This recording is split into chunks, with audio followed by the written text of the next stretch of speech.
She knew what kind of morning it was before anyone said a word. Vivian Caldwell had spent 30 years reading rooms, 30 years of second graders trying to hide things, the unfinished homework, the bruised feelings, the small catastrophes of childhood that children believed adults couldn't see. She had learned in those 3 decades at the front of a classroom that the body always tells the truth before the mouth gets around to it. The way a person sits, the way they arrange their hands, the way they look at you and then just briefly look away. Prescott and Sandra were sitting at the kitchen table when she came downstairs that Tuesday morning in April. They were sitting on the same side of the table, facing her chair. Their coffee mugs were in front of them, but neither had been drinking. The mugs were props. Everything about the tableau had been arranged, she understood immediately, in the same way a teacher arranges a classroom before a difficult lesson. She was 68 years old. She had lived in their house for 3 years. She had cleaned that kitchen table approximately 1,000 times. She sat down in her chair, folded her hands in her lap, and waited. Prescott began. He used the voice he used in business calls, the one she had heard through the wall of her room on Sunday afternoons, when the markets were open somewhere in the world, and her son was managing something important, measured, organized. The voice of a man delivering information he has already decided is reasonable. He needed the room. His consulting business had grown. He was expanding the home office, and the contractor had confirmed that her room was the logical choice for the conversion given its size and its eastern light. He had done his research. Meadowbrook Senior Living 20 minutes away had an opening next month. Studio apartment, meal plan, activities, people her own age. Sandra spoke once briefly about appropriate support for a woman her age, about falls, about emergencies, about the practical reality that they could not be responsible for what might happen. Viv sat through all of it without moving. When they finished, she asked about the property, the farm, her grandmother's land. Frances Caldwell had owned 40 acres in Litchfield County in the western hills of Connecticut, and she had left it to Viv when she died in 1984. Viv had been 28 years old that year, newly married, newly teaching, with no capacity to take on 40 acres of farmland in the hill country. The property had passed into a kind of legal holding pattern, taxes paid minimally by the estate and then by Viv and her husband in small annual payments that felt like a formality, a gesture towards something they would deal with eventually. Her husband had died in 2021, eventually had never arrived. "What about Frances's farm?" she said. "Is that still in my name?" Prescott and Sandra exchanged a look. The kind of look that has its own complete conversation inside it. "That old place," Prescott said. "Mom, it's worthless. The house is probably falling down by now. The fields have been growing wild for 40 years. We tried to look into selling it when Dad passed, and there was nothing there worth selling. The property taxes aren't even worth the assessment." "It's still mine," Viv said. "Technically, but you can't seriously be thinking about." "I want to go there," Viv said. "Instead of Meadowbrook, I want to go to Frances' farm."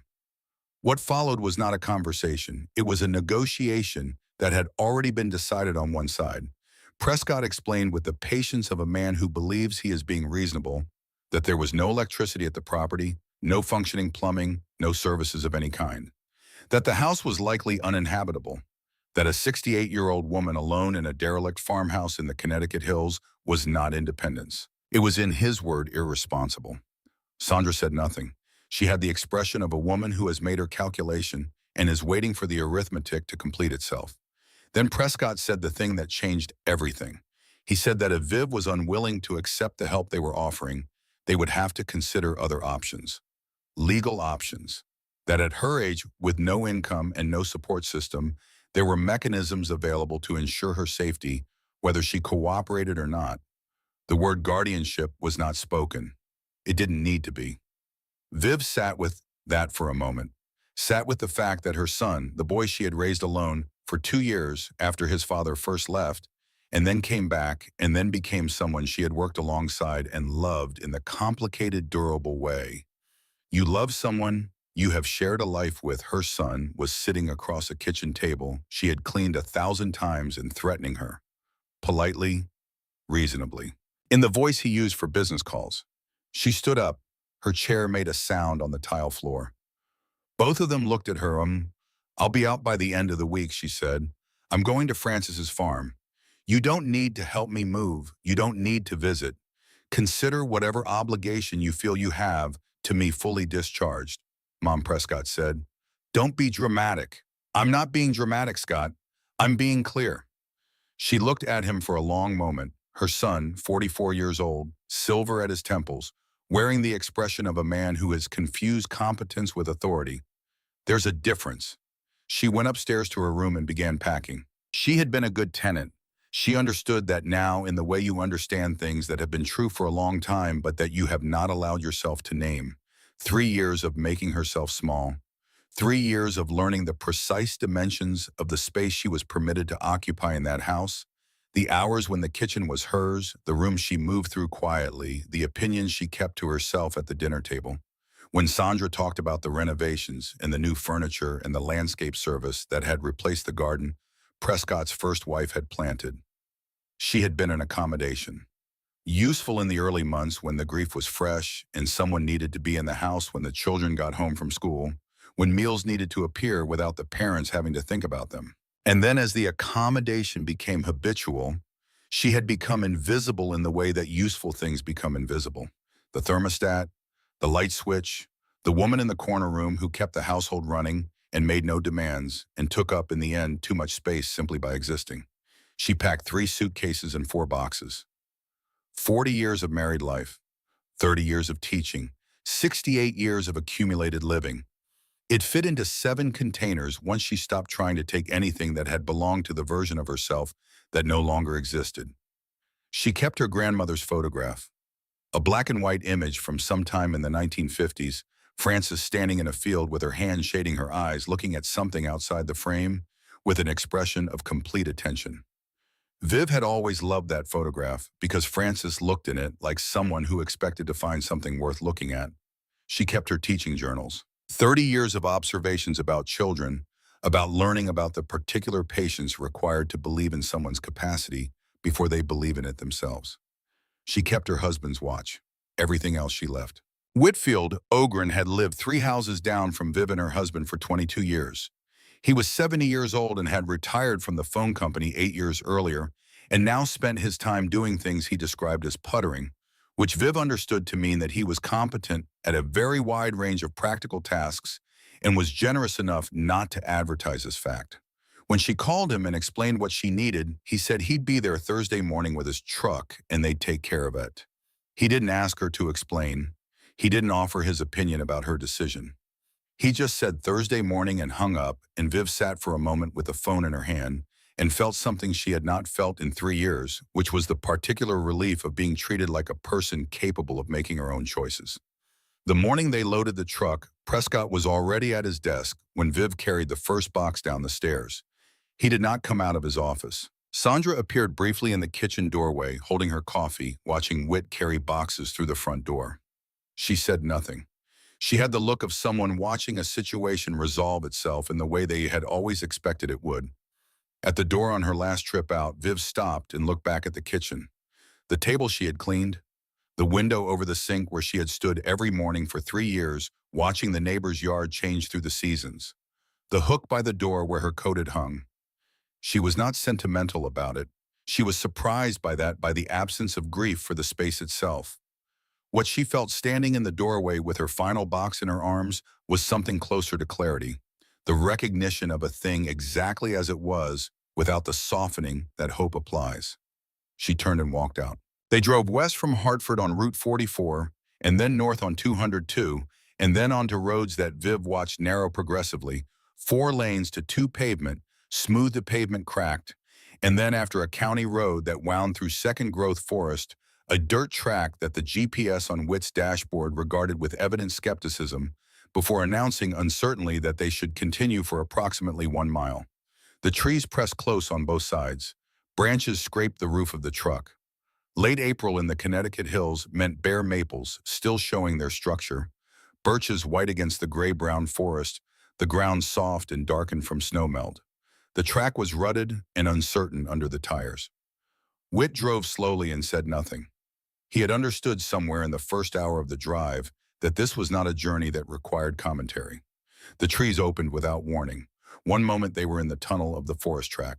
The truck rolled out into a clearing that was perhaps 2 acres of open land, and Viv got her first look at what 40 years of absence had done to Frances Caldwell's farm. The house was a two-story New England colonial white clapboard that had weathered to the gray of old wood, the paint long since surrendered to decades of Connecticut winters. The porch across the front sagged on the left side where a support post had rotted through. The shutters, those that remained, hung at angles that suggested years of wind. Vines had claimed the east wall, entirely climbing from the foundation to the roof line in a dense tangle of brown stems that would be green again in a month. The fields, what had been fields, what Frances had farmed for 50 years, were chest-high in the dried remnants of last year's growth. Goldenrod and milkweed and wild aster, and the woody stems of things that had been advancing for decades. Saplings had established themselves in what had once been the vegetable beds nearest the house. A stand of young birches, 8 or 10 feet tall, occupied the corner of what Viv remembered as a cutting garden. The barn that she remembered from childhood, the big red bank barn where Frances had kept her equipment, was still standing barely. The roof on the east side had partially collapsed. The doors hung open. From where Viv sat in the passenger seat of Whit's truck, she could see daylight through the boards of the far wall. Whit put the truck in park and let the engine idle. He didn't say anything for a long moment. Then, Mrs. Caldwell, we can turn around right now. I know a decent apartment complex on the other side of Hartford. Clean building, good management. Viv opened the door and got out. The ground was soft under her shoes. The air smelled of mud and cold, and the particular vegetative smell of land that has been growing wild, not the smell of neglect exactly, but the smell of abundance without direction. She walked away from the truck and crouched down at the edge of what had been the garden border nearest the drive. She pressed both palms flat against the earth. It was cold and damp and yielding. Dark. The darkness of soil that has been fed for decades by the decomposition of everything that grew on it. She took a handful and turned it over. It fell apart in her fingers in the way that good soil falls, not dusty, not clotted, but loose and alive. She had been a gardener her whole life, in the way that people who grow up watching someone garden become gardeners, not by instruction exactly, but by absorption. She knew what tired soil looked like. She knew what happened to land that had been used too hard and rested too little. This was neither of those things. This was not dead land. This was not ruined land. This was land that had been resting for 40 years, accumulating, composting itself, building towards something. This land was waiting. She stood up and turned back to the truck. Whit was watching her from behind the windshield with the careful expression of a man who suspects he is witnessing a decision being made and doesn't want to interrupt it. "Let's unload," she said. The interior of the house was dim and smelled of old wood and closed air, and the faint sweetness of things that had been still for a very long time. The front room had furniture under sheets, the outlines of a sofa, 2 chairs, a side table. The hardwood floors were gray with dust, but intact. The stone fireplace that occupied the north wall of the front room was cold and ash gray, but showed no structural damage. The mantelpiece was bare except for a single-frame photograph that Viv didn't look at closely that first day. The kitchen was at the back, a farmhouse kitchen with deep soapstone sinks and old appliances that had ceased to function when the power was disconnected and would need to be replaced entirely. The ceiling had a water stain in one corner from a roof leak, but the boards were solid. The floor was original wide pine, darker than the front rooms from decades of cooking and foot traffic. The stairs creaked under her weight. 3 bedrooms upstairs, all with low ceilings and wide-sill windows that looked out over the fields and the forest beyond. The bathroom had fixtures from perhaps the 1960s, which had last functioned at some point before Frances stopped being able to maintain the property in her final years. Whit helped her carry everything in. He helped her locate the hand pump for the well at the back of the house and worked it until water came through, dark at first and then clearing. He helped her identify which of the fireplace flues appeared functional and which should not be used until inspected. He found the propane tank at the side of the house that had fed the kitchen stove and confirmed it still had some pressure. Before he left, standing in the front room in the late afternoon light that came through the dusty windows in long amber rectangles, he looked at her with the particular expression of a man who respects a decision he doesn't entirely understand. "I'll check on you in a few days," he said. "I know you will," she said. "Thank you, Whit." After his truck disappeared back into the tree tunnel, Viv stood on the sagging porch in the April evening and listened to the sounds of 40 acres without anyone else in them. Wind in the bare branches, something moving in the undergrowth at the field edge, a rabbit probably or a fox. The distant sound of a creek she remembered from childhood running somewhere in the trees to the north. Her son called as the sun was going down. She felt the phone vibrate in her pocket and looked at the screen and put it back in her pocket without answering. He called again 10 minutes later. She let that go too. Whatever he had to say, she already knew the shape of it. She ate her dinner sitting on the porch steps with a can of soup heated on the camping stove and a piece of bread that Whit had thought to include in the bag of supplies he'd packed from his own kitchen before they left Hartford. The sky above the clearing was enormous in the way that skies are only enormous when you are somewhere without buildings to interrupt them. Stars appeared in the east as the light died in the west, and by full dark there were more stars than she had seen since she was a child when Frances had brought her out to this same yard on summer evenings and named the constellations in the particular patient way Frances did everything as though there was no information too small to be worth knowing precisely. She thought about Frances sitting on these same steps 60 years ago. The same sky, the same tree line, the same creek in the distance. Frances had been here alone for the last 12 years of her life after Viv's grandfather died, and she had managed. She had more than managed. She had built something maintained, something preserved, something though Viv didn't know yet what that something was. She would know in 3 months. The first 2 weeks established the pattern of what her life would become. She woke at 5:30, which was earlier than she had ever woken in Hartford, prompted by nothing except the birds which began their work at that hour, with a volume and urgency that made the city birds she had been hearing for 3 years sound like an afterthought. She pumped water from the well and heated it on the camp stove. She drank her coffee on the porch steps while the light came up. The morning she spent on the house, sweeping, clearing, pulling years of debris from corners and closets. She found things she expected: old linens, old kitchenware, the accumulated domestic archaeology of a woman who had lived simply and kept everything. She found things she didn't expect: a botanical field guide from 1941 with Frances's handwriting in the margins. Notes everywhere. Frances had annotated the book so extensively that her observations nearly equaled the printed text. Afternoons she spent outside. She had brought gloves and tools and had bought more from the hardware store in the nearest town, 8 miles east on Route 202, a mattock for the heavy work, a machete for the brush, a wheelbarrow she had found collapsed in the barn and repaired with hardware from the store. She started at the edge of the garden nearest the house and worked outward, cutting and clearing, exposing the stone border beds that were still there beneath the growth, still intact, still defined, waiting. Her hands blistered in the first week, and she let them blister. They would either toughen or they wouldn't, and there was only one way to find out. Her back ached every evening in a way that was different from pain. It was the ache of use of a body being asked to do something real after years of doing nothing that left a mark on the world. She was 68 years old. Some days it showed more than others. She took breaks she would not have taken at 50. She listened to what her body told her with the attention she had not always paid it when she was younger, and believed herself to be less breakable. She paced herself the way Frances's field guide described pacing irrigation, consistently, not urgently, trusting the accumulation. On the 14th day, Prescott called again. "Mom, you've made your point," he said. "Come home. We can work something out." "I am home," she said. A silence that contained many things, none of which he could bring himself to say.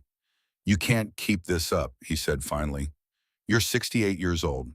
What happens when winter comes? What happens when you get sick? What happens when you need something you can't provide for yourself out there in the middle of nowhere?"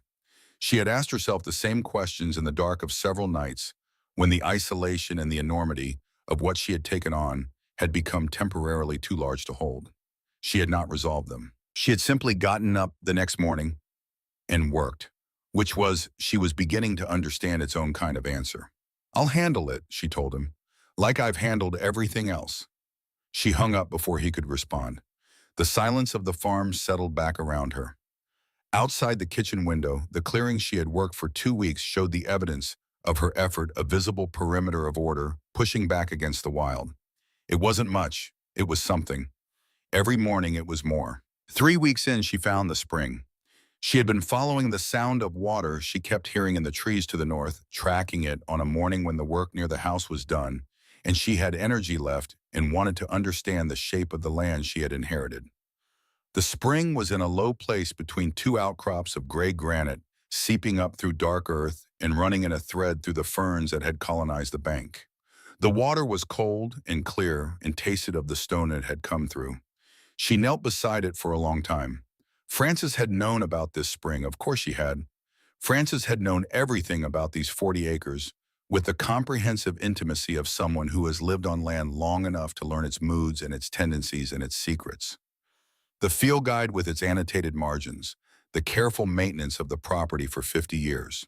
The way the garden beds had been positioned, Viv could see it now walking the land, that the beds had been sited with reference to drainage to light, to the particular microclimate created by the tree line and the slope of the ground. Frances had read this land the way Viv had read her students, with attention, with patience, with the belief that understanding required time, and that time spent understanding was never wasted. She was beginning to feel for the first time since April that she had made the right choice. She was beginning to feel something else too, something she could not quite name yet, a quality of anticipation as though the farm itself were waiting to show her something, as though she had arrived at the end of a very long journey and was standing at the beginning of one she had not known she was going to take. 3 weeks into her new life in Litchfield County, the house was livable. The nearest field section was half cleared. The spring had been located. She had a generator and a propane hookup in a relationship with the hardware store in town, whose owner, a taciturn man in his 60s, had stopped looking at her with overt skepticism and had begun instead to greet her with the specific nod reserved for people who keep showing up. She had not yet opened the room at the end of the upstairs hall. Frances's room. She had been putting it off in the way that you put off the thing that feels the most important, because importance and readiness don't always arrive together. On the last evening of her 3rd week, she climbed the stairs with her lantern and stood in front of that closed door for a long time. Then she put her hand on the knob and turned it. The room beyond was dim and still, and held the particular quality of spaces that had been closed for a very long time, not stale exactly, but compressed as though the air itself had been waiting. Through the dusty window, the last of the evening light came across the fields she had been clearing, across the garden borders she had been uncovering, across the land that was already in these 3 weeks beginning to look less wild and more like something that was being tended. She set her lantern on the dresser. She looked around the room where her grandmother had lived and worked and died and had kept it turned out her most important secret. She didn't know that yet. She would know it in the morning when she opened the closet.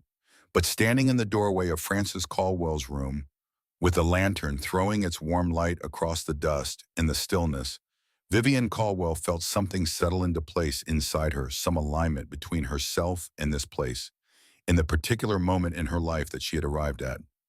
She had been discarded.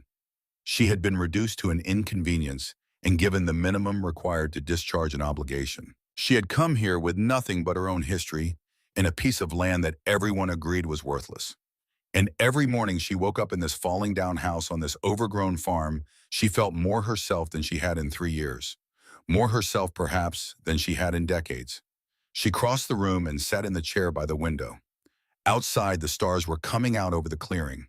The same stars Frances had watched from this same chair. The same darkness in the same silence, and the same sense of a world that was much larger and much more patient than anything happening inside any of the houses she had left behind. She sat there for a long time watching the dark. Tomorrow she would open the closet. Tomorrow everything would change. The closet door was 3 feet wide and swollen in its frame. Viv had to work it open with both hands, pulling against decades of humidity and settling the wood groaning against itself before giving way in a single reluctant movement that sent a small cloud of disturbed dust into the lantern light. The smell that came out was different from the rest of the house, drier, more complex, with something underneath the old wood and old fabric that she couldn't immediately identify. Something organic, something that had been carefully preserved. She held the lantern up and looked inside. The closet was deep for a house of this age, extending back under the eave of the roofline, narrowing as it went. The front portion held what she expected, Frances's clothes still hanging, the fabric brittle now, Some of the garments so fragile they had partially collapsed under their own weight into something more like silhouette than clothing. Shoes on the floor, a hat box on the upper shelf, the ordinary residue of an ordinary life. She moved the clothes aside carefully, hangers scraping along the rod, and held the lantern toward the back. There was a door. She had to crouch to see it properly. A small door, perhaps 3 feet high, set into the wall where the ceiling slope met the back of the closet. It had a simple iron latch, the kind that lifted rather than turned. The wood around it was darker than the surrounding wall, worn smooth along the edges from years of use. Frances had opened this door many times. Viv set the lantern on the closet floor, got on her knees, and lifted the latch. The space beyond was narrow and low, following the pitch of the roof above the upstairs hall. She could not stand in it. She moved forward on her hands and knees, pulling the lantern after her, and let her eyes adjust to the dimmer light. Shelves had been built along both walls, simple shelves hand-constructed from barn wood precisely fitted to the available space. And on the shelves, boxes, dozens of them. Wooden boxes of varying sizes, each one sealed with a strip of waxed cloth pressed around the lid. Each one labeled in Frances's handwriting with a date and a name. And glass jars. Rows of small glass jars, each sealed with a rubber gasket and a metal clasp lid, each filled with something small and dark, each labeled with the same careful hand. Viv pulled the nearest jar from the shelf and held it close to the lantern. The label was written in Frances's characteristic script, small, precise. Each letter formed with the deliberateness of someone who understood that what she was writing needed to last. She had used a fine tip and pen and an ink that had held its darkness over the decades. Lunar iris, last observed in Wild Litchfield County, Connecticut, 1963. Seeds collected 1958, 1960, 1961, 1962.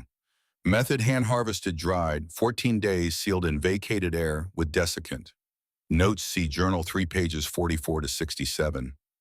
Viv looked at the seeds inside the jar. They were small and flat and dark brown, perhaps 40 of them sitting at the bottom of the glass like something sleeping. She reached for the next jar. Heartwood vine, last observed in wild Berkshire foothills, Massachusetts, 1971. Seeds collected 1968, 1969, 1970. Method C Journal 2 pages, 12 to 19. The next, Ghost Orchid variant, Penfield strain. Recovered from Penfield property. Goshen CT, 1969 prior to land clearing. Only known seed stock. C Journal 4 pages 1 to 23. She pulled jar after jar from the shelf, holding each one to the lantern, reading each label with the growing comprehension of someone who is understanding something enormous. One piece at a time. There were 43 jars. She counted them there in the cramped space under the eave, crouching in the lantern light, while the night deepened outside and the house settled around her. 43 jars, each containing seeds from a plant that Frances had identified as rare or disappearing or already gone from the wild. Each jar sealed with the precision of someone who intended the contents to survive. Each label cross-referenced to a journal. She went back for the boxes. The journals were inside them, 7 notebooks, cloth-bound, filled front to back with Frances's handwriting. Not a diary, not a garden record in the ordinary sense. Something more systematic and more ambitious than either of those things. Frances had documented each plant with the thoroughness of a trained botanist, though she had never, as far as Viv knew, had any formal scientific education beyond what rural Connecticut offered a girl born in 1918. Growing requirements, soil composition, germination conditions, dormancy periods, companion plants, cross-pollination notes, seasonal behavior, propagation techniques, failure modes and their causes. Everything she had learned from growing these plants, or from attempting to grow them, recorded in the same careful hand as the jar labels, cross-referenced, indexed, updated over years of observation. Frances had not been a simple farmer's wife. Frances had been a scientist, not in the credentialed sense, not in the institutional sense, but in the fundamental sense, in the sense of someone who observed the natural world with rigor and patience and recorded what she found with the intention of making the knowledge transmissible, available to whoever came after. She had been doing this, the journal dates indicated, from sometime in the early 1950s until 1984, the year she died. 30 years of quiet and recognized systematic work, saving the seeds of plants that everyone else was letting disappear, documenting what she saved with a precision that most professional institutions would not achieve until decades later. The final entry in the last journal was dated September 1984. Frances had been 66 years old. Viv read it in the lantern light crouched under the eave of her grandmother's farmhouse 40 years after it was written. I am old now, and my hands are not what they were. The jars are sealed, and the journals are complete as I can make them. I have tried to find someone to pass this work to, but there is no one. Vivian is busy with her own life in the city, and I don't want to burden her with something she hasn't asked for. Perhaps someday she will come here and find what I've left. Perhaps not. These seeds will wait the way seeds do. They are patient in a way that people are not. If they are meant to grow again, someone will find them and they will grow. If not, at least I tried. At least something was attempted. I believe that attempting something, even if you fail, is better than letting the attempt go unmade. I hope whoever finds this understands what they have. I hope they can finish what I started. I'm sorry I couldn't do more. Viv sat in the eave space for a long time after she finished reading. The lantern burned. The house was silent around her. Through the small, round vent at the far end of the eave, she could see a patch of night sky, a few stars visible through the opening. Frances had been 66 when she wrote that, 2 years younger than Viv was now. I hope whoever finds this understands what they have. She did not yet understand what she had, but she understood sitting there in the dark with 43 jars of sleeping seeds and 7 notebooks of careful knowledge that she was the person Frances had been waiting for. Not because she was special, not because she was prepared, simply because she had come, because she was here, because she had been discarded by her family and had driven west into the Connecticut hills with her camping equipment and her stubbornness, and she had opened the right closet door on the right evening. She carried everything downstairs to the kitchen table, jar by jar, box by box, making 4 trips up and down the creaking stairs. When she had them all arranged under the kitchen light, she had gotten the generator running. By then, a single bulb over the table, she sat down and began reading from the beginning of Journal 1. She read until 3 in the morning. When she finally stopped, not because she had finished, but because her eyes would no longer focus properly, she sat for a while with her hands flat on the table among the jars and the notebooks. Outside, the Connecticut night was completely dark and completely still. Whatever she had believed her life was going to from this kitchen, from this night forward, she understood it was not that. She spent the next 2 weeks with the journals before she touched the seeds. This was not caution, it was respect. Frances had spent 30 years building the knowledge contained in those notebooks, and Viv was not going to approach what Frances had saved with less preparation than the work deserved. She read each journal completely. She took notes on index cards, organizing the information by plant, by method, by season, building her own index of what was here and what each thing required. She called the library in the nearest town and asked whether they had botanical references. The librarian, a young woman who seemed genuinely pleased to have a specific research request, pulled what she had and left a bag of books at the circulation desk for Viv to collect. She also found on her 3rd visit to town a used copy of a seed-saving guide at the general store, a practical manual published in the 1970s that treated the preservation of heirloom and rare varieties with the same seriousness Frances had brought to her own work. She learned that seeds stored in properly sealed dry conditions could remain viable for decades. The length of viability depended on the species and the storage conditions. Some species were notoriously short-lived. Others, certain members of the iris family, for instance, were remarkably durable under the right conditions. Frances's storage method, as described in the journals, and as Viv could verify by examining the jars, was excellent. Desiccant in each jar, proper sealing storage, in a cool and stable environment, under the eave where temperatures didn't fluctuate dramatically. The jars had been wrapped in oiled cloth before being boxed, providing additional insulation and humidity control. It was possible. That was the first thing she had to accept, that this was genuinely possible. That seeds 60 years old might still be alive. That what Frances had saved might still be savable. She chose the lunar iris for the first attempt. Frances had described it as the most robust of the collection, the most forgiving of imperfect conditions, the one she had grown most successfully and most repeatedly during her years of work. She had also written in a note in the margin of Journal 3, that it was the one she loved best, that its blooms a pale violet that seemed to emit light at dusk rather than merely reflect it, were the most beautiful things she had grown in 50 years of gardening. Viv prepared the bed according to Francis's specifications. The soil composition Francis required was specific, not the straight garden loam that had been accumulating in the cleared beds, but an amended mix with added sand for drainage and organic matter for the moisture retention the lunar iris needed in its germination phase. She worked the amendment into a 4-foot square section of the best cleared bed near the south wall of the house where the foundation stones caught and held the afternoon warmth. She planted on a Thursday in late July, following Francis' instructions precisely.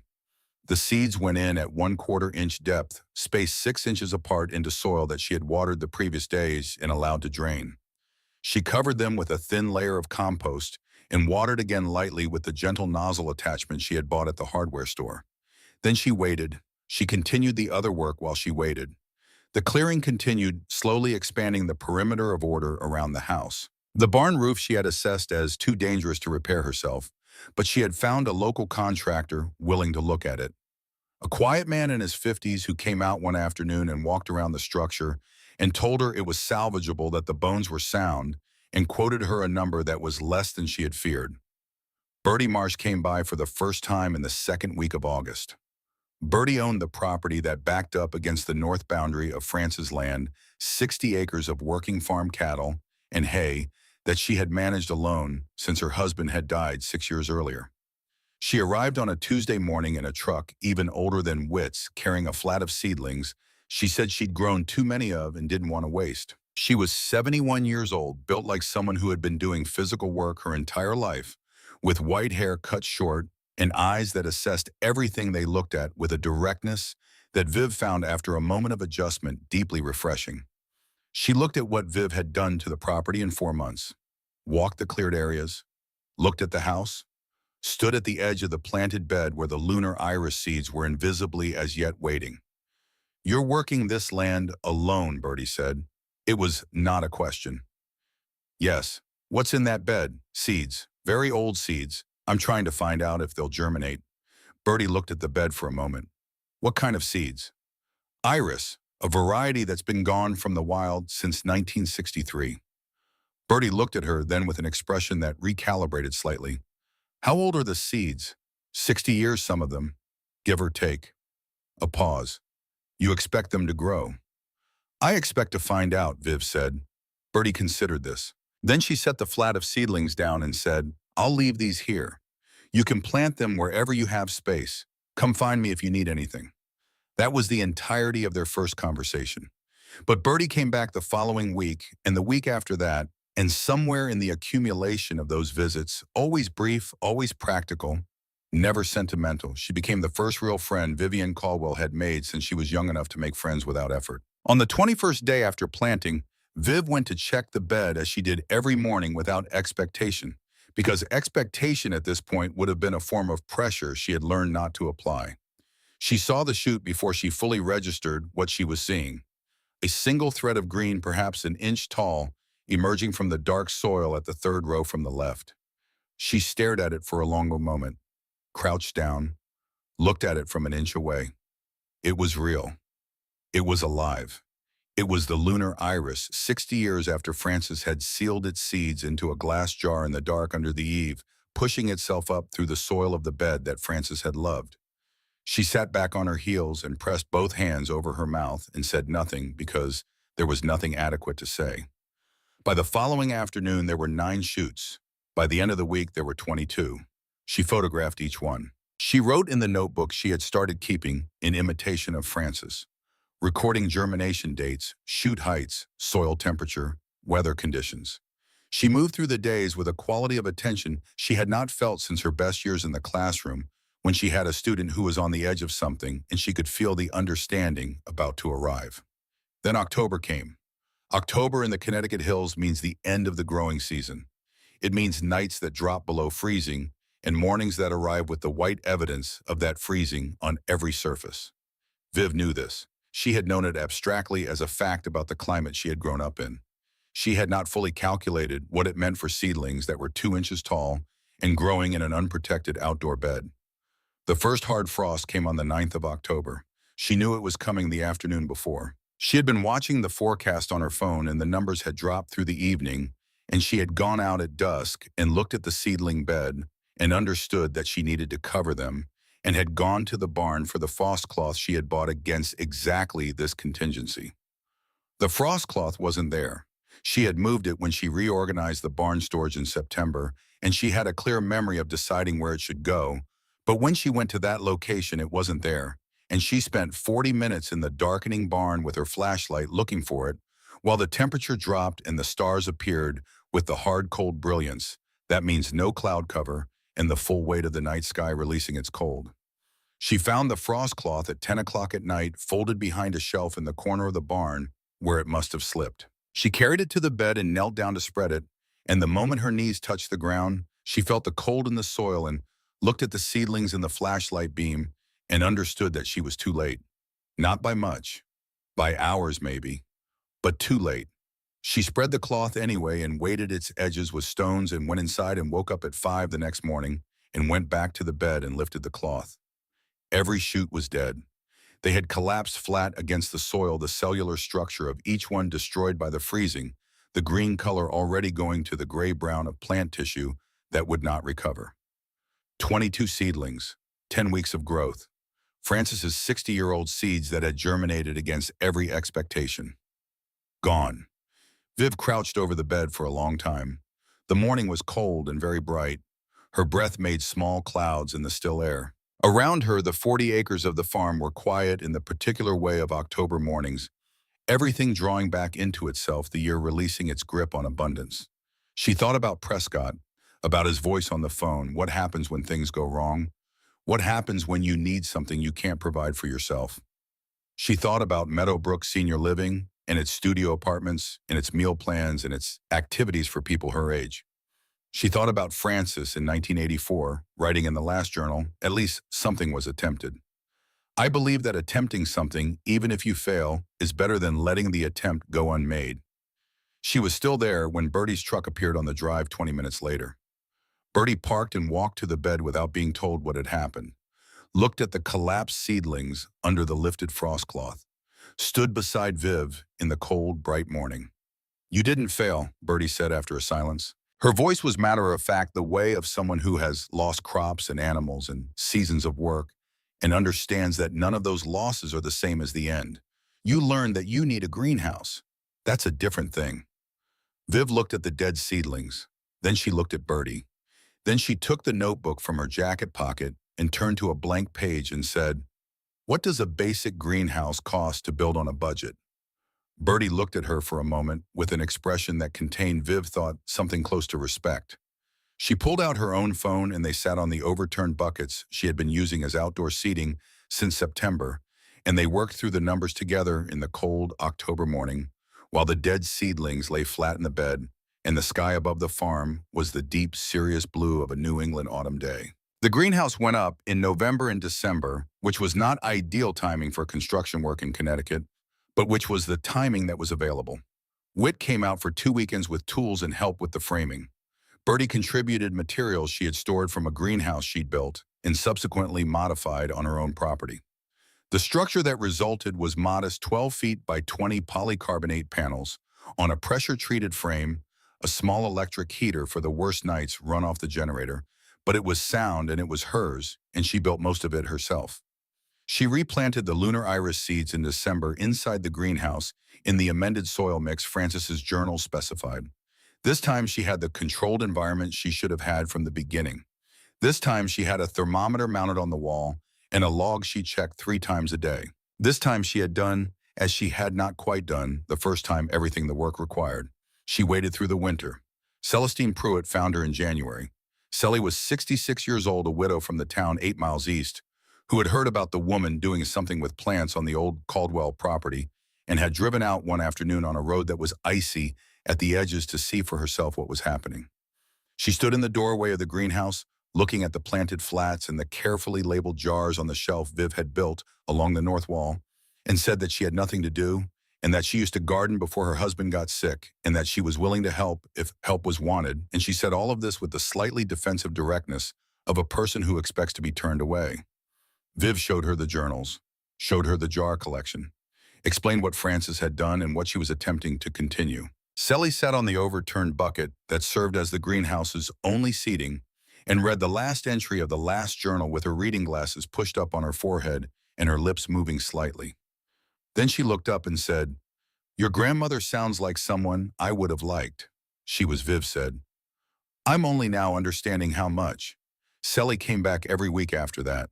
And when Lorraine Ashby, 69, retired librarian meticulous by nature and by profession, heard through Sally that someone was doing serious documentation work that needed organizing, she came out in February with her own notebooks and her own system and spent an afternoon reviewing Frances's indexing with the appreciative attention of a professional encountering good work.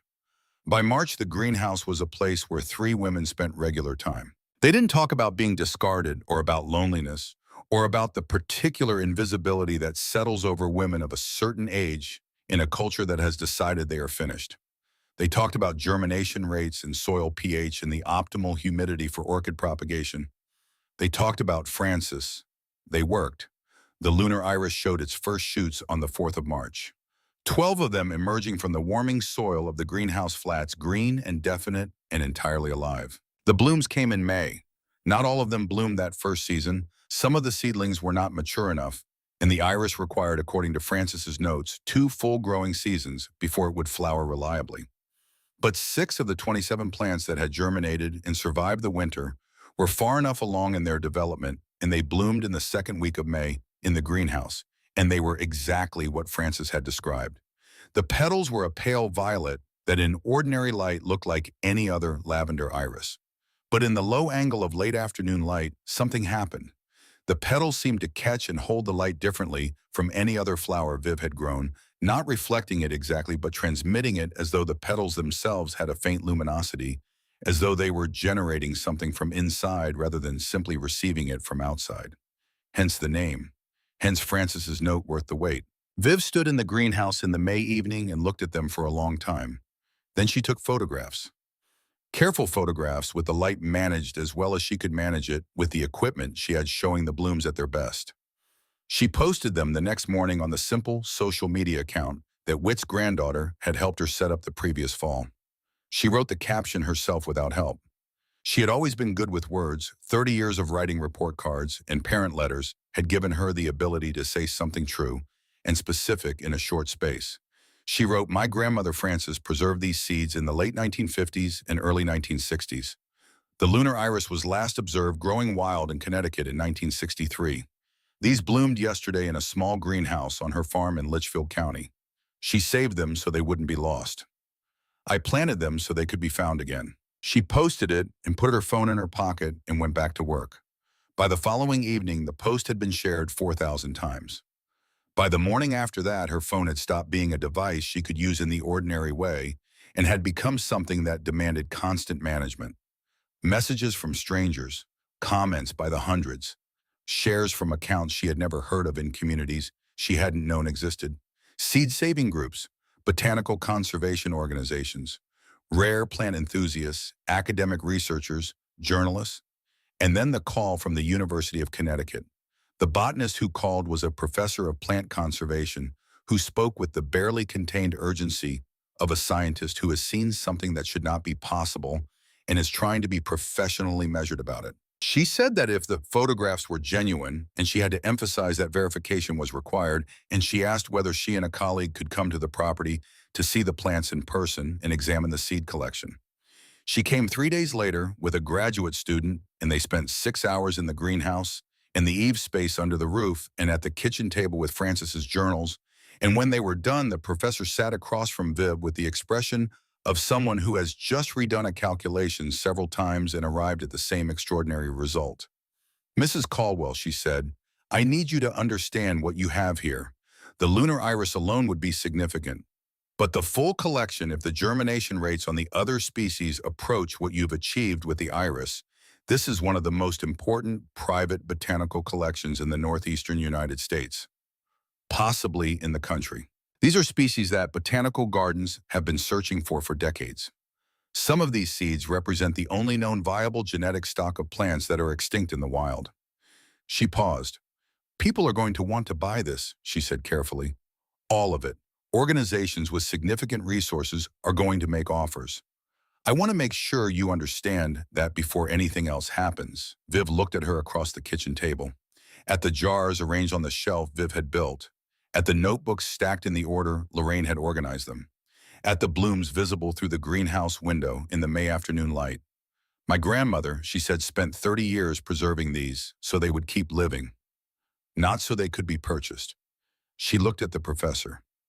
What I want to know is whether there's a way to make sure they go on living without selling them. The professor looked at her for a moment. Then she said, let me tell you about conservation partnerships. They talked for 2 more hours. When the professor and her graduate student left that evening, the outline of something had been sketched imprecise, still requiring lawyers and documents and institutional processes that would take months.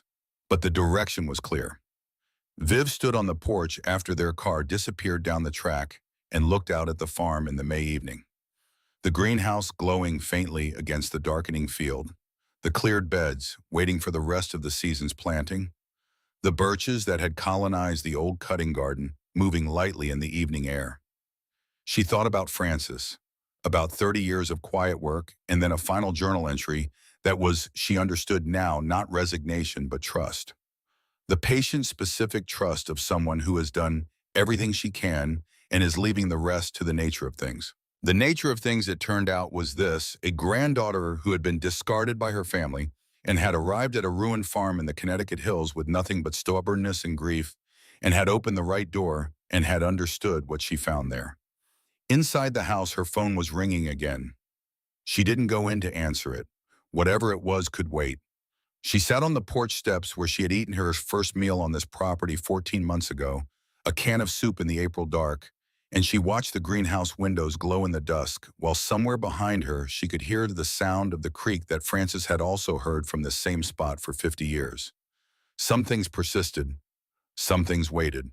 Some things, given the right conditions, came back.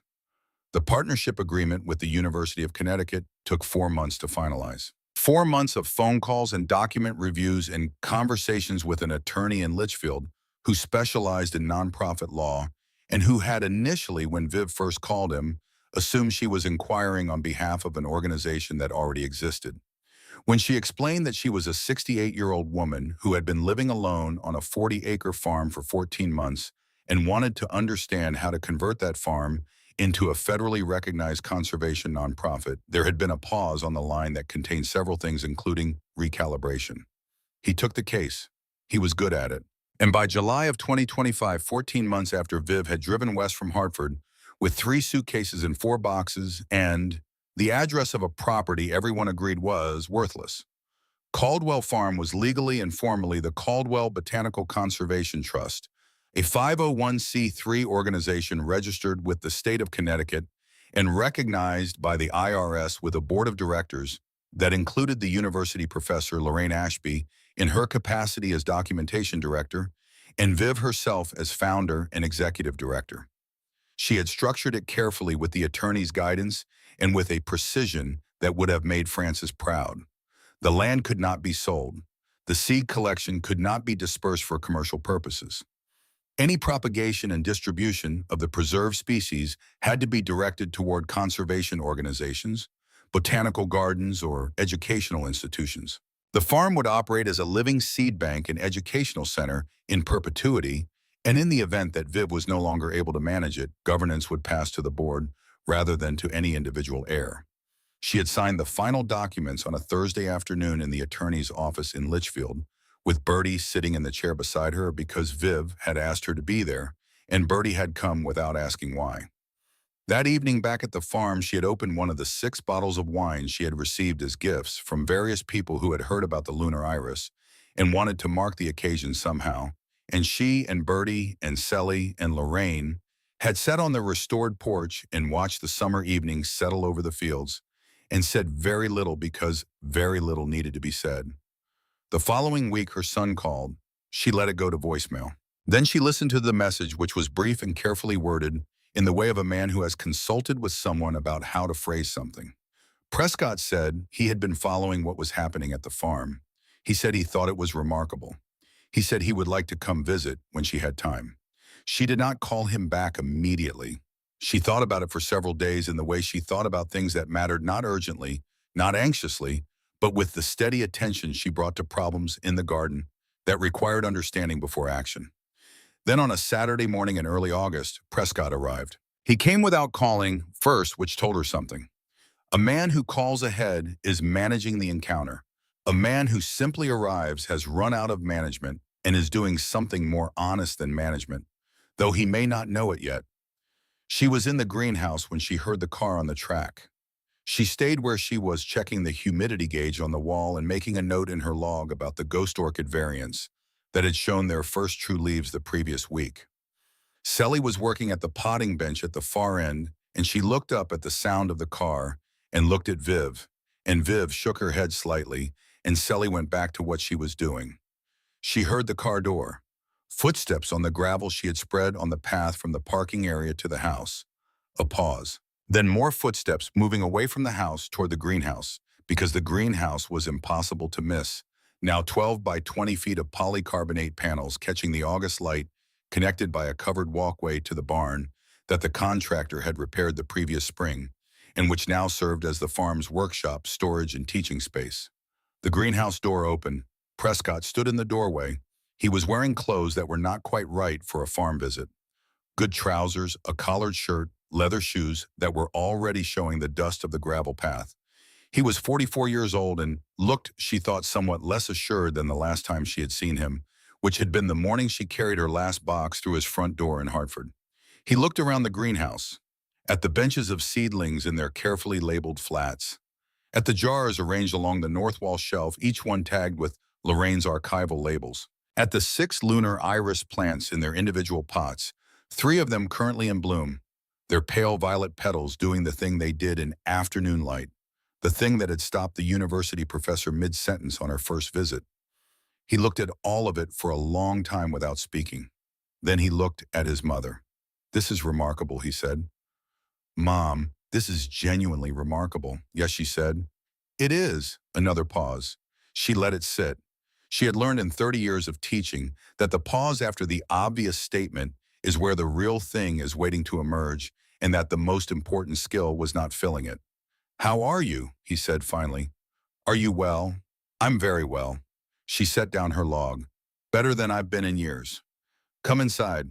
I'll make coffee." The kitchen was different from what he remembered, or from what she imagined he remembered, which was the dim and dusty room she had moved into 15 months ago. She had worked on the kitchen the previous winter when outdoor work wasn't possible. New fixtures, the old plaster repaired, and painted the pine floor clean back to its original warmth. The soapstone sink she had kept because it was original and beautiful. The open shelves she had put up herself held a combination of useful things and Francis's collection of old botanical prints, which she had found rolled in a tube in the back of the hall closet and had framed in simple wood frames she'd made in the barn workshop. Francis's last journal lay on the table as it usually did. Viv had taken to keeping it there the way some people keep a book they are returning to a reference they need nearby. Prescott sat down across from her and wrapped both hands around the coffee mug she set in front of him and looked at the journal. "Is that hers?" he said. "Your grandmother's?" "Yes." "Can I?" She slid it across the table. He opened it to the last entry and read it. She watched his face while he read the face of her son, 44 years old, carrying more in it than he would be willing to say. When he finished, he read it again. Then he closed the cover carefully and set it back on the table between them. "She didn't know if you'd come," he said. "She knew someone would," Viv said. "She trusted the work to find the right person." Prescott looked at the journal. He was quiet for long enough that the silence became substantial, a presence in the room alongside them. "I owe you an apology," he said. She waited. More than one. He looked up from the journal.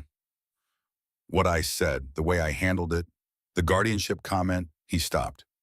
"I don't have an explanation for that. I have reasons the way people always have reasons, but they're not good enough.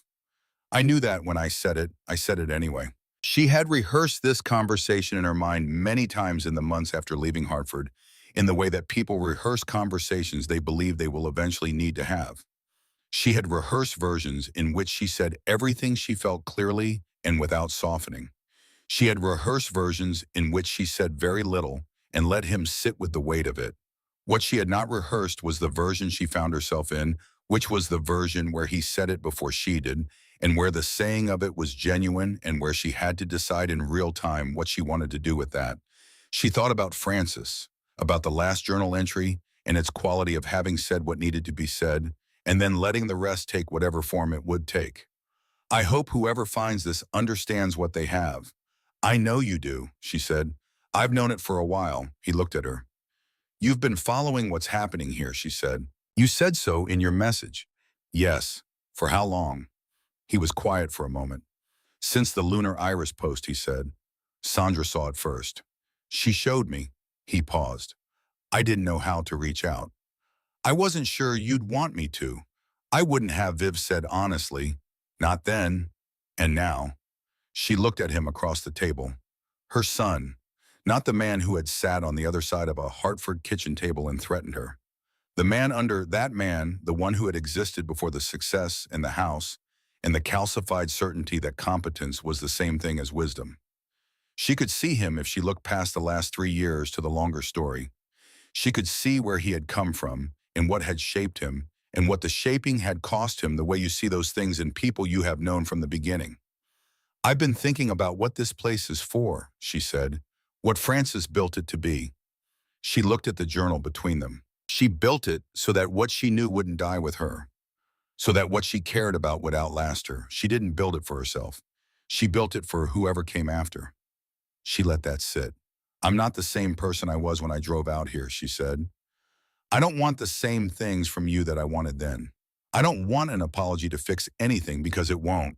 But I am interested in who you might be if you were somewhere that had nothing to do with business or status or whatever it is that made that kitchen table conversation possible. She looked at him directly. This place requires work, real work, the kind that doesn't show up on a profit and loss statement, the kind where you don't see the results for a season or sometimes several seasons. She stood up and carried her mug to the sink. Whether that's something you're interested in is your decision. She looked at the fields through the window over the sink. Bertie and Sally are working the south clearing this morning, she said. Lorraine is in the barn cataloging the new shipment of archival materials the university sent. There's always something that needs doing. She heard him push back his chair. What should I do first, he said. She took the spare pair of work gloves from the hook by the back door and set them on the counter without turning around. Ask Bertie, she said. She'll put you to work. He stayed until 5 o'clock. Viv watched him at intervals through the greenhouse windows and from the path between the beds. He was not good at the physical work. That was fine, nobody was good at it at first, and people who had spent 20 years in offices were particularly not good at it, and the particular form of not goodness that showed up in people like Prescott was the impatience with process, the expectation that effort should produce visible results in a time frame that made sense to a person accustomed to immediate feedback. Bertie would cure him of that, or he wouldn't come back. He came back the following Saturday, and the one after that. By September, he had stopped wearing the wrong shoes. The university's formal verification of the seed collection was published in a botanical conservation journal in September 2025, and the paper whose lead author was the professor who had first visited the greenhouse, and which listed Vivian Caldwell and Francis Caldwell as co-documentarians, produced a response in the conservation community that Viv had not fully anticipated, though she probably should have. Within 2 weeks of publication, she had heard from 14 botanical gardens, 3 university programs, 2 federal conservation agencies, and a documentary filmmaker based in Vermont who wanted to tell the story of the collection and the women who had built it. She said no to the documentary without much deliberation. She said yes to the botanical gardens entering into propagation agreements with 8 of them, under which Caldwell Farm would provide verified seed stock in exchange for research data and conservation status reports. She said yes to the federal agencies in a different way. The Natural Resources Conservation Service sent a representative to the farm in October, a careful woman in her 40s who spent 2 days walking the land and reviewing the documentation, and ultimately told Viv that the farm qualified for designation as a conservation priority site, which carried with it access to technical assistance and potentially to grant funding. The grant funding, when it arrived, paid for a second greenhouse. The second greenhouse was larger, 20 by 40 feet, with better temperature control and a dedicated propagation section for the most delicate of Francis's preserved species. The ghost orchid variants, which required humidity levels and light conditions that the original structure couldn't reliably provide, moved into the new space and responded immediately.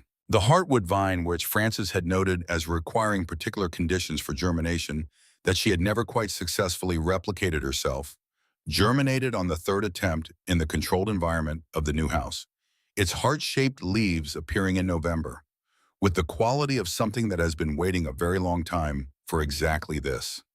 When the first heartwood vine leaf emerged from the soil, Viv called Sally into the greenhouse, and they stood over the flat together in the November afternoon, and neither of them said anything for a while. Frances had tried to germinate this species 12 times, according to Journal 2. She had never succeeded. The legal papers arrived on a Thursday morning in September, delivered by a process server who drove up the track in a car that had clearly not been designed for dirt roads, and who handed Viv the envelope with an expression of professional neutrality that she had seen before in the faces of people performing a function they have separated from their own judgment. She signed for it and went inside and read it at the kitchen table with Francis's journal beside her. Prescott had retained a law firm in Hartford. The claim was structured around the argument that Viv's sale of her personal residence in 2021, the sale she had made to provide Prescott with funds to stabilize his business, constituted a financial contribution to the family estate, and that as her son and closest surviving family member, he had a legitimate claim to compensation from any asset of significant value that Viv subsequently acquired or developed. The Caldwell farm, now conservatively valued by a professional appraiser at somewhere between $1 and $1.4 million based on the land, the structures, and the institutional partnerships in place, qualified under this argument as such an asset. She read it twice. Then she sat for a while looking out the kitchen window at the greenhouse. She was not surprised.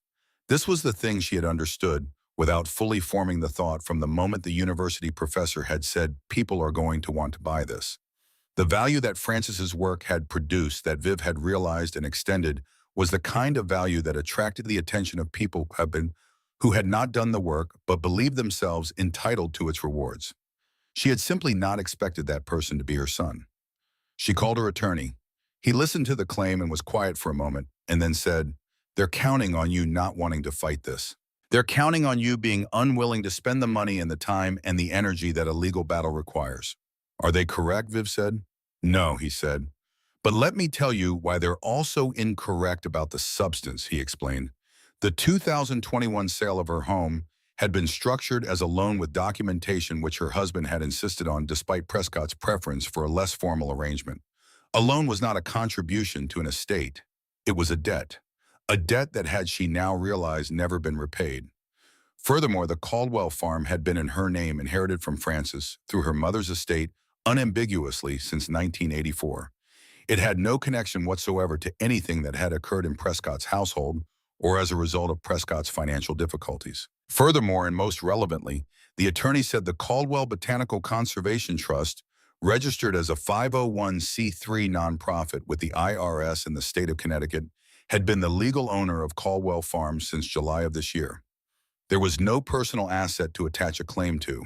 The farm belonged to a conservation trust, not to Vivian Caldwell personally, and a trust of that nature was beyond the reach of the kind of claim Prescott's attorneys had filed. He had filed against something that no longer existed in the form he had filed against.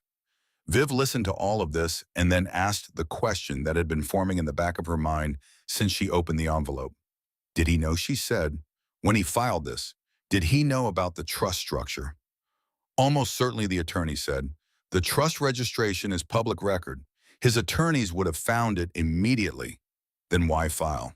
A pause. Because sometimes people file not to win, but to apply pressure. To make the process uncomfortable enough that the other party makes concessions to end it. To communicate something. She thought about this. What does it communicate, she said. Another pause shorter. That he's afraid of being on the outside of something, the attorney said carefully. And that he doesn't know a better way to ask to be let in. She sat with that for a long time after they hung up. She called Prescott directly, not through attorneys. She called his cell phone on a Friday evening in early October when she calculated he was likely to be finished with his workday and before he had the time to arrange himself behind a professional manner. He answered on the second ring. She said, I know about the claim. I know why it won't succeed. I'm not going to spend time or money fighting it in court because there's nothing to fight. You filed against a conservation trust, not against me personally, and your attorneys either didn't know that or didn't tell you. She paused. What I want to know is whether you filed this because you wanted money or because you wanted something else. Silence on the line, long enough that she could hear in the background the particular ambient sound of a house in the evening, a television somewhere, or a radio, the sounds of a domestic life continuing around a man sitting very still. I don't know, he said finally. His voice was different from the business call voice, quieter, less managed. That's honest, she said. I've been watching what you're building out there, he said. Every week I come and I see more of it. I see those women who come what they get from being there. I see what grandmother's work actually was. He stopped. I think I filed that claim because it was the only language I knew for saying I don't want to be excluded from this. She looked out the kitchen window at the greenhouse in the dark, its panels reflecting the yard light she had installed in August. That is the least efficient way I have ever heard of expressing that sentiment, she said. He made a sound that was almost a laugh. You could have just asked, she said. I know. The response to asking, she said, is not guaranteed. You understand that? What you did out there in April of 2024 in that kitchen, that is not a thing that can be undone by showing up on Saturdays and not wearing the wrong shoes anymore. That is something that we are going to have to navigate for a long time, and there will be days when I look at you and what I feel is not warmth. You need to know that before you decide what you're asking for. I know, he said again. His voice was quiet and steady, and she thought more honest than she had heard it in a very long time. Withdraw the claim, she said. Have your attorneys withdraw it by the end of next week. And then come on Saturday. We're doing a large planting in the south field the first time we've put anything in that section. There will be a lot of physical work and not very much immediate gratification. A pause. I'll be there, he said. 7 o'clock, she said. And tell Sandra she's welcome too if she wants to come. No obligation. But the door is open. She hung up and sat in the kitchen in the October dark and thought about Frances's last journal entry, about the patience of seeds, about the things that waited in the dark for the right conditions, and then given those conditions pushed themselves toward the light with everything they had. She did not know what Prescott would become given the right conditions. She did not know whether the damage of the last several years was the kind that healed or the kind that changed shape but remained. She knew that she was 69 years old and that she had more important things to do with her remaining energy than maintain a permanent injury. She did not forgive him that night. Forgiveness was not a single event. It was a process like germination that happened in its own time and could not be forced by wanting it to happen faster. But she had opened a door. That was enough for one evening. The claim was withdrawn on a Tuesday in mid-October. The Southfield planting happened the following Saturday with 12 volunteers, including Prescott, who arrived at 6:55 and who worked until the light failed without being asked to do so and without complaining, and who came back the following Saturday and the one after that as the Connecticut autumn drew in and the farm prepared itself for its second winter under Viv's stewardship. Sandra came once in November. She was uncertain and formal in the way of someone entering a space they have no established place in. Viv gave her the same task she gave every new person weeding the beds nearest the greenhouse, which required patience and attention, but not expertise. She worked for 3 hours and left with a quality of expression that Viv recognized from 30 years of teaching. The expression of someone who has just discovered that they are capable of something they didn't know they could do. Whether she came back would be her choice. Viv had learned in 15 months on this land that she could not make choices for other people. She could only make conditions and then wait and then see what chose to grow. The National Botanical Conference invitation came in November, forwarded through the university. They wanted Viv to speak in the spring at the annual meeting of the American Society of Plant Conservation to an audience of researchers, conservationists, and institutional representatives from across the country. She sat with the invitation for a week before saying yes. She was not a speaker. She had been a teacher, which was a related but distinct skill. A teacher works with the specific people in front of her, adapting in real time to what she reads in their faces, building understanding through relationship rather than through broadcast. A speech to 500 strangers was a different proposition. But Bertie said what Bertie always said, which was a version of "you didn't fail. You just learned you need a different tool." And Lorraine spent 3 evenings helping her organize what she wanted to say. And Sally told her she was obligated to go because there were people at that conference who needed to hear from someone who had actually done the work rather than studied the people who did it. She went in April. She stood at the podium in a conference hall in Boston and looked out at 500 people who had spent their careers caring about exactly what Frances had spent her life caring about. And she told the truth. She told them about being shown the door at 68, about driving into the Connecticut hills with 3 suitcases and a piece of land everyone agreed was worthless, about the closet and the door behind the closet and the 43 jars and the 7 notebooks and the woman who had filled them over 30 years in complete obscurity because the work mattered and not because anyone was watching. She told them about the frost, about the dead seedlings on the October morning, and the question she had sat with on the porch steps, the real question underneath the practical one, which was whether she had been wrong to believe that she still had something to build. She told them what Bertie had said. You didn't fail. You learned that you need a greenhouse. That's a different thing. And she told them this because it was the thing that Frances had known and that Viv was still learning the full shape of. The seeds that my grandmother saved were not valuable because anyone recognized their value. They were valuable because they were alive, and because she believed that anything alive deserved the effort of keeping it alive regardless of whether the world was paying attention. She preserved them for 30 years without recognition, without funding, without institutional support, without anyone knowing what she was doing in that farmhouse in the Connecticut hills. She did it because it was right and because it was necessary, and because she understood that the alternative was loss, and loss, once it happens, cannot be undone. She paused. I was 68 years old when my family decided I was finished. I am 70 now, and I want to tell you what 70 looks like from where I'm standing. It looks like a greenhouse full of plants that were extinct and are not anymore.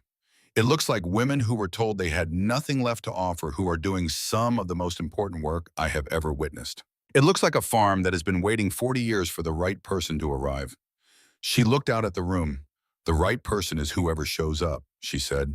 That's the only qualification. Frances knew that. She just needed someone to prove it.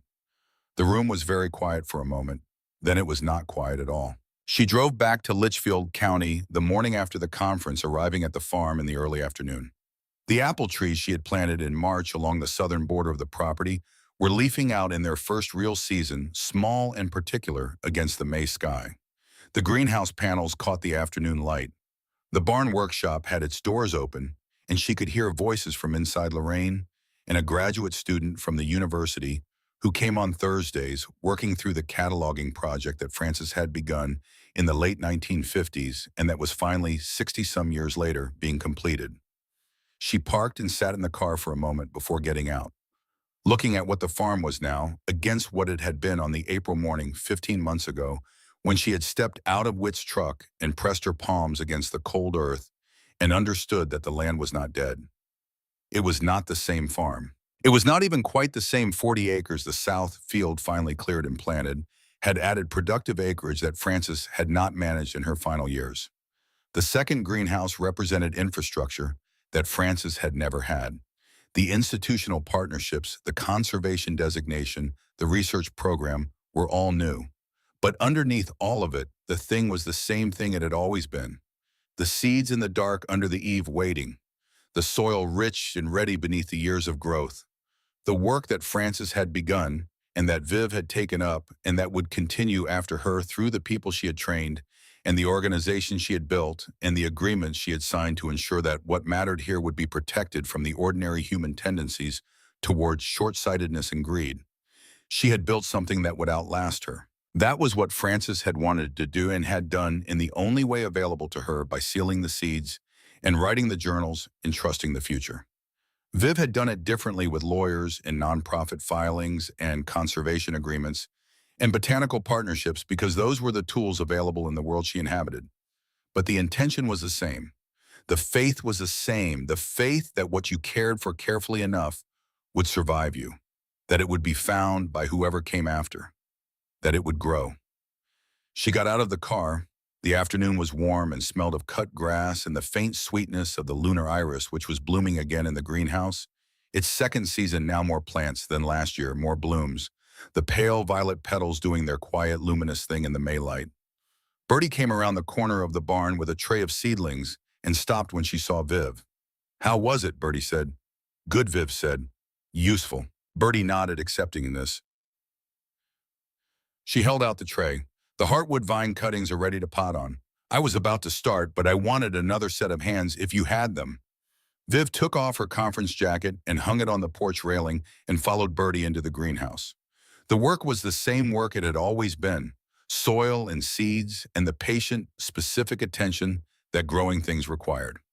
The work that Frances had done alone in this place for 30 years and that was now being done by many hands in the way that good work eventually finds the people it needs.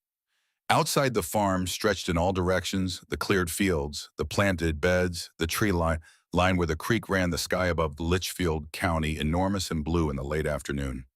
Vivian Caldwell was 70 years old. She had been discarded by her family and had arrived at a ruined farm with nothing that anyone valued. She had found in the dark under an eave the life's work of a woman who had trusted that the right person would come.